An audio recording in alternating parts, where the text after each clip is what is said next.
family support group did, they do a good job. They do a lot for everybody. So they always send us stuff, care packages.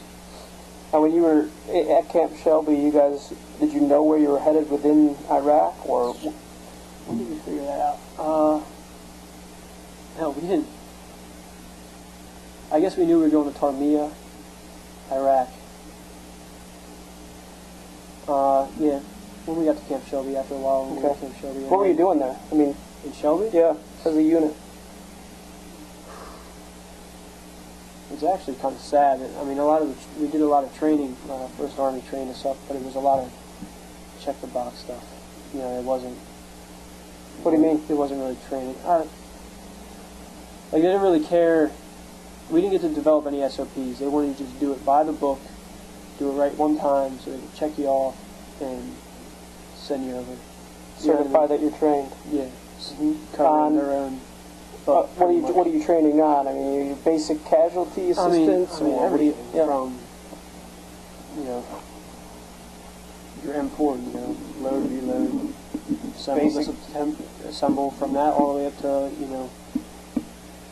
clearing a village and stuff like that. You know what I mean? Yeah. You're not training. Yeah, it sucked. It sucked because it was ineffective, or it sucked because it was boring, or all of the above? I mean, not that it was boring. It was normally what it used to take 6 months to train somebody up, or a unit up. It would take 3. So it was all just crammed in there, real fast, real long days. For 3-month training up, and it was like I said, it was. I don't know. I mean, I still learned, but I guess before I went over, I had a lot of knowledge, but I still didn't really feel like I was totally ready. But I guess I didn't realize how much I knew. You know what I mean? So, was there a sense from your leadership that this was inadequate training? I mean, were they were everybody's platoon and company level? Everybody was pretty heated about it. So our platoon medic, actually started writing a book about how horrible our training was and everything. Just our upper level leadership was pretty bad too. In terms of company, battalion, upper, or pretty much above platoon. Correct? Yeah. Bad why? I don't know, get trouble for this. I don't know, just certain things. Especially once we got overseas, it was all. I understand why you have to do this, but you need to have your knee pads. They're more worried about your knee pads being on and your eye pro and your gloves more than the reason why. I don't know. It's just because I guess there wasn't a whole lot going on, so that's what the whole focus was. Yeah. I said, all the guys. I remember we had to go out on a mission one time because our first platoon, there was an IED, an H-grid inside a house, blew up, and the house collapsed on these 2 guys. And the one guy was put on the medevac without his eye pro. So we had to go out on a mission immediately after that to go see if we could find his eye pro in the rubble. The sergeant major was mad that he wanted to know whether that guy would have his eye pro on or not when he got blown up, because if he didn't, I'm sure he was going to throw the book at him. So you left the forward operating base to go outside the wire. Yeah. To recover eye pro. Yeah. It's just stupid stuff like that. I mean, that's probably one of the best examples I could give you of how it's a pretty good one. It's ridiculous. Yeah, it was. And I mean, I know our first sergeant was livid, but he really didn't have a choice. Because if he could have, I'm sure he would have just said, yeah, we'll send him out. Yeah. Now, the officers are also National Guard as well. Is that, okay. And you leave from Camp Shelby to Kuwait? No, we actually went to, we were in Shelby for a month and a half, went to Louisiana, Fort Polk, Louisiana for another month and a half, where we stayed on like a fob they had made up there. This little battalion was out there on that fob, and we just did more evaluation except on a higher level. I think at that point it was more for the like brigade, battalion level leadership and coordinating, moving throughout the whole sector, because they had like a whole sector built out for different little towns that we had to patrol, and each company was responsible for those little towns. So you had equipment you were using at that point? I mean, you were... Yeah, we had all our vehicles and our strikers. I was still on the NGS at that point. Live fire training? Yeah, well, we shot gunnery in, at the end of that school I went to, qualified, table 8 and everything. And we got to shoot live again, once in Mississippi and once in Louisiana. Okay. And then we got to... Some people got to zero their weapons once we got to Kuwait. So we left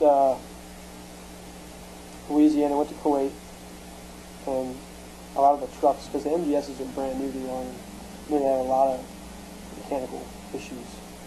So trucks were down. And our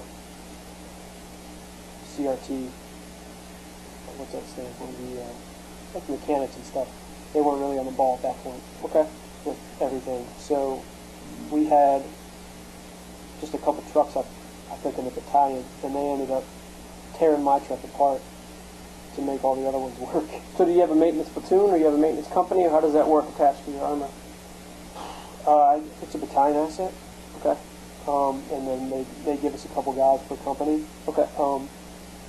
Like when we were out on our separate JSSs, we had a few guys out there that were mechanics, but the main CRT unit was back on the fob. Okay. So was Fort Polk more or less effective, or a bit more the same compared to Camp Shelby? Well, like I said, like with Fort Polk, like they did more like a lot more like going out on patrol. They just tried to make it more like a real thing. Yeah. And we got as much as we could, like platoon level training. I was actually attached to a different company at that point, because the way it worked, an MGS platoon is supposed to have 3 trucks per company, but we only had 3 trucks per battalion. So, like, I was in Charlie Company, and we got all 3 trucks at first, because we were going to the tip of the spear, so to speak, of the brigade, where we were going. It was like the most important place that our brigade had, so we were going there. So we got all 3 trucks. They decided that they were going to split the 3 trucks up between the 3 companies, Alpha, Bravo, and Charlie. So I got attached to Alpha Company while we were in Louisiana. So all those guys I trained with through that school and through Shelby, we all got split up into different companies. So yeah, I was with Alpha. I mean, this has got to be affecting... It sucked as far as like SOPs and the guys you're working with and everything, and the loyalty. Because they actually brought guys from the other companies to fill a whole MGS platoon in Charlie Company, and then they split us up again. Yeah. And some of the guys from Alpha were staying in Charlie, and I was a Charlie guy, and I was in Alpha. The Bravo guys went back to Bravo. They were lucky. And then it was just a mess. And this is weeks. We're talking weeks before you deploy. Yeah. I mean, there has to be talk. In the tent of what's going on pitching here. up a storm. You know what I mean? And it sucks. You know how you are when you're in one company, you talk crap on the other company. You know what I mean? Now I'm in that company. You know what I mean? And I hear him talking crap on my own company. So it's like, I don't know. And did you fit in, or did it take a while to fit in? It was fine. I fit in fine, but it was adjustment period. Yeah, and just getting to know the guys, and you're going out and running missions with them all the time, so and you're living with them now.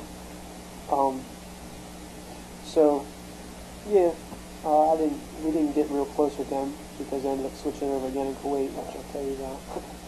But did you guys train up in Kuwait? No, we trained a little bit, but pretty much it was just transition. Yep. Travel time. We sat there for like 2 weeks before we went to Iraq. Waiting for your equipment, or?